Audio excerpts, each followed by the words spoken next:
3-1 pitch is driven deep to center. Divine does not move. It's a no-doubter for Corey Hicks, her third of the season. Swinging drooper to second, tough play. Collins on a head-first slide. Pickens is safe. Louisville takes the lead. 1-1 count to Sells, and she rockets one deep to left. Pavesi watches it fly. Sells delivers with her 7th home run of the season and doubles the lead. Oh, nothing better than sunny days at the ballpark. And we've got a beautiful Saturday in the upstate as Louisville had an early lead yesterday, but Clemson came out victorious for their 3rd ACC victory. McWhorter Stadium, the site for the middle of 3 games. He's Scott Whitlock, the Hall of Famer. I'm Daniel Gillman. Thanks for stopping in with us on a beautiful day for softball. Scott, yesterday had a little bit of everything with an early slugfest and then a pitcher's duel to finish. What might we expect today? I have no idea. Early in the game, it looked like the first team to 10 wins. The second half of the game, Louisville's relief pitching did a fantastic job.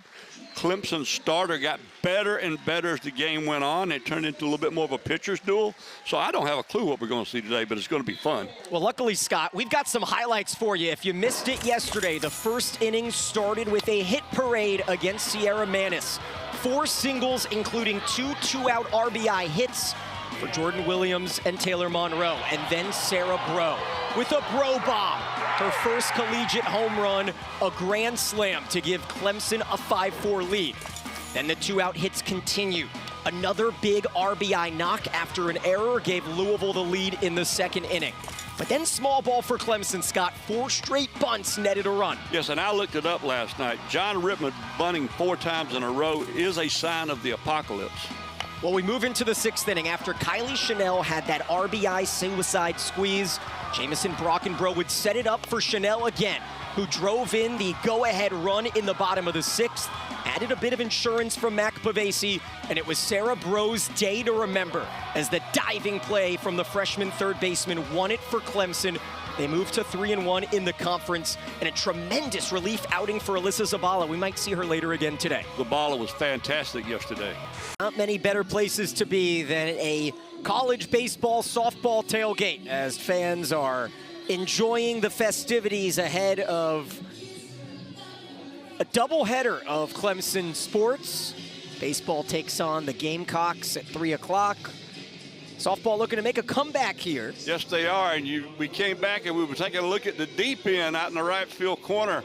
I visited the deep end before the game today, and that is a fun place to be.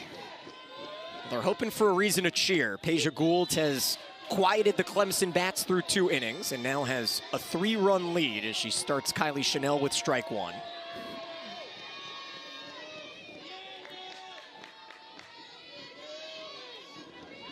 Chanel, who started all 56 games last season for the Owls of Florida Atlantic, hit .330. Both as a freshman and a sophomore, she hit .330. Yes. It's consistency. Yeah, that is. And she's a good player. With Minish on deck, Clemson looking to turn their lineup around, and then stick with us for the top of the 4th inning. We will chat with the newly minted member of the 1,000 win club in Coach John Rittman. That's a great accomplishment by a fine, fine man. Chanel off of the glove of Bernardini in left center. It's a leadoff double for the junior shortstop. And maybe that's the catalyst they need. I think it would be huge for Clemson to score 1 run. But if they scored 2, that's gravy. And you see right here, she stayed right on it and drove it. Game of inches, isn't it? And it's the game within the game. The adjustments you got to make. You're facing a pitcher today that's doing a pretty good job of changing speeds on you. So you as a hitter, you've got to make that adjustment and know that that's a possibility. Brings up Sam Minish, who takes strike 1. Minish was 0 for 2 yesterday, but possibly could have been 1 for 2 with an RBI triple. However, it was ruled foul after an umpire review. She'll take low and outside 1-1.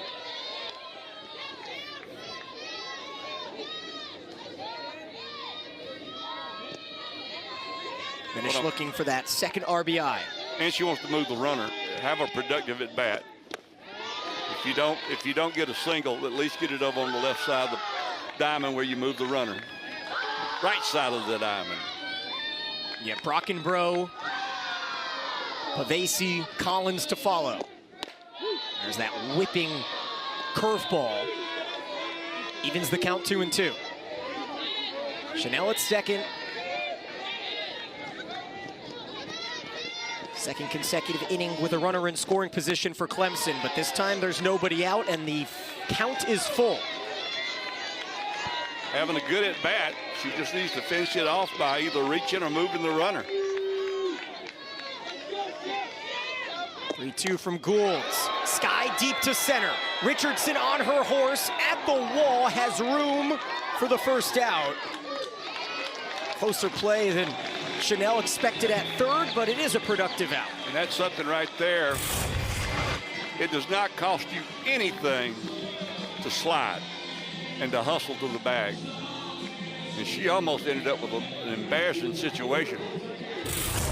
With the wind blowing out to right, it almost carried that swing out for Minish's first career home run. Instead, it's up to Brockenbrough to drive in this run. With the infield creeping in, this will not get it done. Brockenbrough thought she might have avoided the tag, but ruled out by Tim Casati for the second out of the inning. Brockenbrough standing at first base, but the out was recorded. We may have another challenge coming here. Brockenbrough doesn't think she was tagged.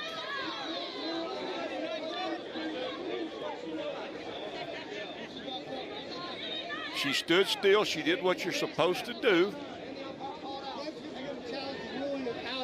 Clemson will use their second challenge now after losing one last inning. Well, this one may take weeks. We'll see. Coach Repley had a great view there, but a tag play is much more definitive than the leaving the base early. The first baseman played it absolutely right. She fielded the ball and, ran toward the base runner. Now, you cannot back up once you start to first base.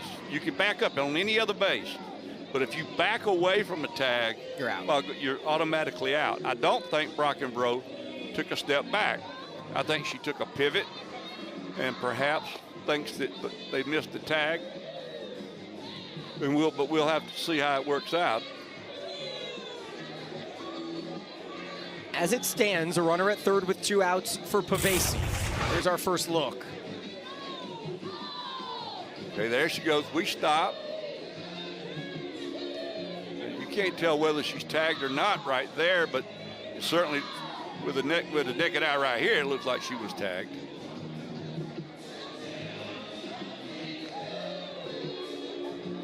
You can see the eyes of Ernstess, and it does seem like the tag was made.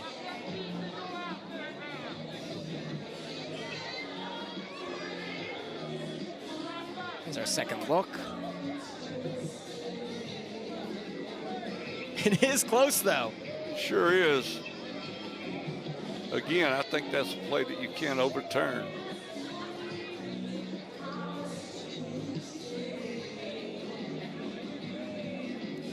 Ooh, what a job by Brockenbrough. At least to give the appearance that it missed her.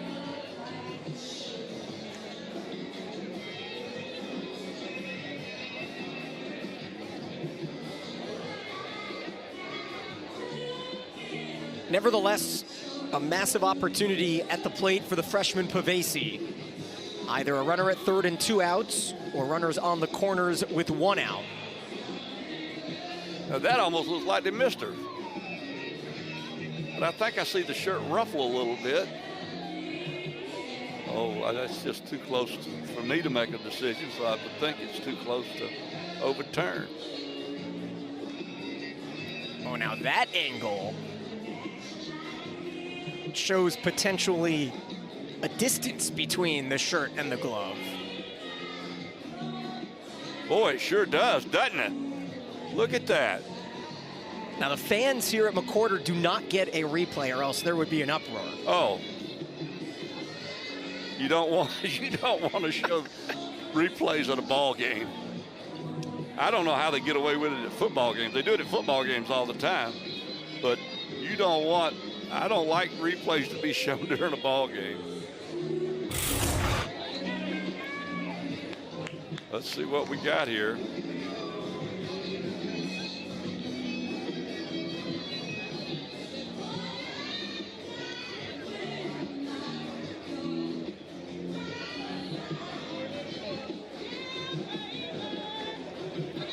It seems like they may be calling her out.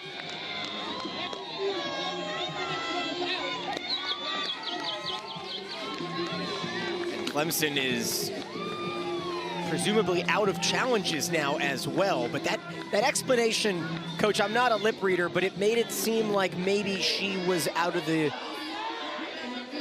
They're out of options. Well, either out of the base path, or it was more than just a she was tagged conversation. She was not out of the base path. Yeah, I don't disagree there.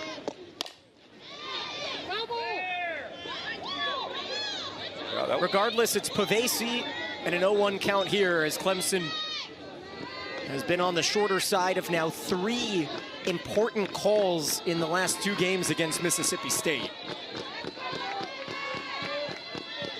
They need to get this runner in desperately. You can't waste a leadoff double. Pavesi grounds one over to Romero, and the Bulldogs escape again. We're going to chat with Coach Rittman when we come back as Mississippi State leads by 3 into the 4th.